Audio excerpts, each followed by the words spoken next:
Hello बच्चों, welcome back to my YouTube channel Maths Plaza. तो बच्चों, आज मैं स्टूडियो में क्लास 7 साइंस चैप्टर 4 जिसका नाम है अम्ल, क्षारक और लवण, इस चैप्टर का लेक्चर 1 अपलोड हो चुका है और आज ये लेक्चर 2 है। तो जितना भी बचा हुआ है उसको आज हम लोग बड़ी ही अच्छी तरीके से समझेंगे। ये देखते हैं। तो अगला हेडिंग यहाँ दिया है वो क्या है, उदासीन विलयन, ठीक ना। तो अम्ल के बारे में बताए थे कि एक बता किसके बारे में, अम्ल स्वाद में कैसा होता है, खट्टा होता है। क्षारक स्वाद में कैसा होता है, कड़वा होता है, ठीक ना। उसके बाद जो है अम्लीय विलयन की पहचान कैसे करते हैं, ठीक ना। तो जो समझो कि नीले लिटमस पत्र को लाल करता है वो अम्ल होता है, और जो लाल लिटमस पत्र को कैसा करता है, नीला करता है, वो क्षारक होता है। और उदासीन क्या होता है, इसे नीला लिटमस पत्र डालेगा कोई प्रभाव नहीं पड़ेगा, नीला ही रह जाएगा, ठीक ना। लाल लिटमस को डालेगा तो तब भी कैसा होगा, कोई प्रभाव नहीं पड़ेगा, वो लाल ही रह जाएगा, ठीक है। जो नीले और लाल लिटमस पत्र पे कोई प्रभाव नहीं डालता है, ऐसा विलयन क्या कहलाता है, ऐसा विलयन उदासीन विलयन कहलाता है, ठीक ना। इसका डेफिनेशन लिखेंगे, ऐसे विलयन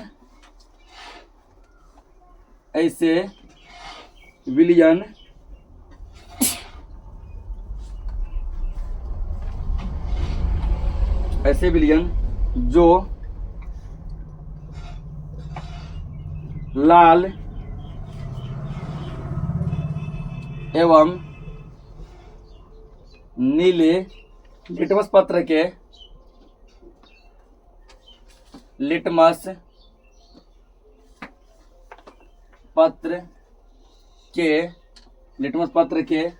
रंग को परिवर्तित नहीं करते हैं। परिवर्तित मतलब बदलना, ठीक ना। लाल डालो इस विलयन में लाल ही रहेगा, नीला डालेंगे तो नीला ही रहेगा, रंग में कोई परिवर्तन नहीं होगा। परिवर्तित नहीं करते हैं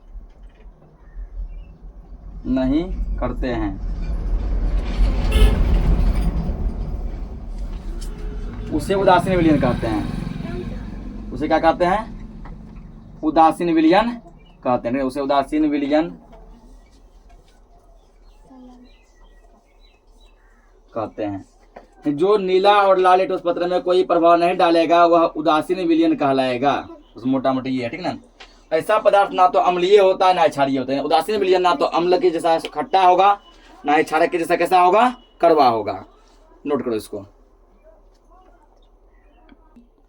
तो अगला हेडिंग क्या, उदासीनीकरण, ठीक है। उदासीनीकरण किसको कहते हैं, उदासीनीकरण क्या है, जब अम्ल में क्षारक को मिलाते हैं, अम्ल में क्षारक को मिलाते हैं या क्षारक में अम्ल को मिलाते हैं, ठीक है। जब अम्ल में क्षारक को मिलाया जाता है या क्षारक में अम्ल को मिलाया जाता है, इस प्रकार जो अभिक्रिया होती है वह अभिक्रिया क्या कहलाती है, उदासीनीकरण अभिक्रिया। क्या कहलाती है, उदासीनीकरण अभिक्रिया, ठीक है। यानी कि अम्ल में क्षारक को मिलाने से किसी अम्ल और क्षारक के बीच होने वाली अभिक्रिया क्या कहलाती है, उदासीनीकरण अभिक्रिया कहलाती है। जब अम्ल और क्षारक को मिलाया जाता है जो अभिक्रिया होती है वह अभिक्रिया क्या कहलाती है, तो वह अभिक्रिया जो उदासीनीकरण अभिक्रिया कहलाती है। लिखेंगे, किसी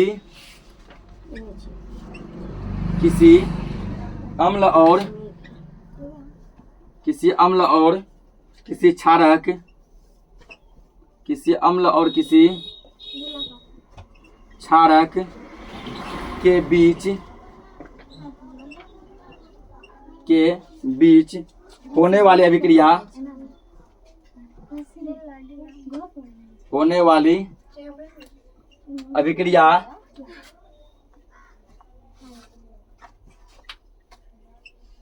होने वाली अभिक्रिया उदासीनीकरण कहलाती है।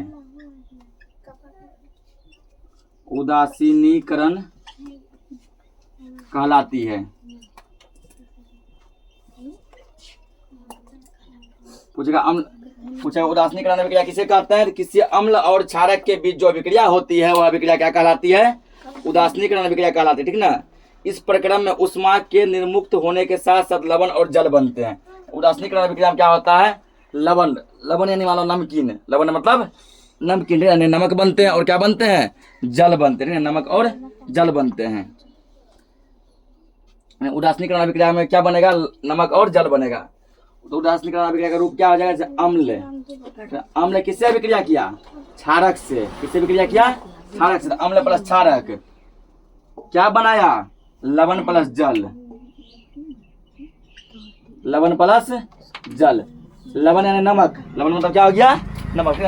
जब अम्ल और क्षारक अभिक्रिया करेगा तो लवण और जल बनेगा। लवण यानी नमक बनेगा, जल यानी पानी बनेगा। ठीक ना, नोट करो इसको। तो ये नोट कर लिया, आगे समझो। आगे से दिया गया, ठीक ना, कि अपाचन क्या दिया है, अपाचन। तो हमारे अमाशय में हाइड्रोक्लोरिक अम्ल पाया जाता है। हमारे पेट में कौन सा अम्ल बनता है, हाइड्रोक्लोरिक अम्ल। कौन सा अम्ल बनता है, हाइड्रोक्लोरिक अम्ल। हाइड्रोक्लोरिक अम्ल का फॉर्मूला होता है HCl, capital H capital C small l, HCl hydrochloric अम्ल। ठीक ना, यह अम्ल जो है हमारे पेट में बनता है।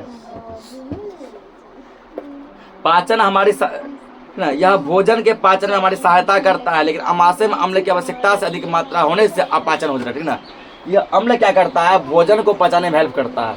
हाइड्रोक्लोरिक अम्ल क्या करता है, भोजन को पचाने में हेल्प करता है। लेकिन यदि मान लो ज्यादा अम्ल पेट में बन गया तो भोजन नहीं पचता है। तो क्या, तो भोजन नहीं पचता है और अनपच का शिकायत हो जाता है। कभी कभी अपाचन काफी कष्टदायक होता है। कभी कभी जब खाना नहीं पचता है ना, बहुत तकलीफ होता है, बहुत उनकी दुख होता है, एक अजीब अजीब सा फील होता है। ठीक ना, अपाचन से मुक्ति पाने के लिए हम दूध या मैग्नीशियम जैसा कोई प्रति अम्ल लेते हैं जिसमें मैग्नीशियम हाइड्रोक्साइड होता है। यह अत्यधिक अम्ल के प्रभाव को उदासीन करता है। आगे तो चींटी का डंक। जब चींटी काटती है तो यह त्वचा में अम्लीय द्रव डाल देती है। जब चींटी काटता है तो चींटी क्या करती, काटती तो हमारे त्वचा में एक अम्ल डालती, क्या डालती है, अम्ल। ठीक ना, तो कल बताए थे, कल के लेक्चर में, कि चींटी के डंक में कौन सा अम्ल पाया जाता है।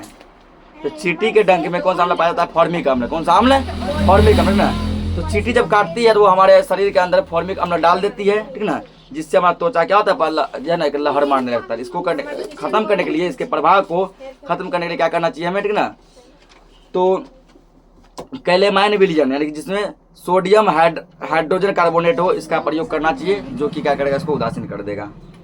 उसके बाद दिया अगला हेडिंग जिसे दिया मृदा उपचार। मृदा मतलब मिट्टी, मृदा मतलब मिट्टी। कहता है रासायनिक उर्वरकों का अत्यधिक उपयोग मृदा को अम्लीय बनाता है। हम लोग क्या करते हैं ना, खेती के दौरान क्या करते हैं, खेत में इतना रासायनिक खाद पदार्थ डालते हैं ना, उससे हमारा मिट्टी क्या हो जाता है, खराब हो जाता है। क्या होता है, खराब होता है, मिट्टी अम्लीय बन जाता है, यानी खट्टा वाला बन जाता है पदार्थ। ठीक ना, अम्लीय बन जाता है। यदि मृदा अत्यधिक अम्लीय हो जाएगा या अत्यधिक क्षारकीय हो जाएगा तो पौधों की वृद्धि अच्छी नहीं होगी। यदि मान लीजिए मिट्टी ज़्यादा अम्लीय हो गया तब भी पौधा बढ़िया नहीं होगा, फसल बढ़िया नहीं होगा। या मिट्टी ज़्यादा क्षारकीय हो गया तब भी क्या होगा, पौधा बढ़िया नहीं होगा। ठीक ना, यानी फसल बढ़िया नहीं होगा। उसके लिए क्या करना चाहिए, हमें मिट्टी को उदासीन रखना चाहिए, ना तो ज़्यादा अम्लीय ना ही ज़्यादा क्षारकीय। इसी के साथ ये चैप्टर क्या हो गया, खत्म हो गया। ठीक ना, मिलते हैं हम लोग नेक्स्ट चैप्टर में, तब तक के लिए जय हिंद।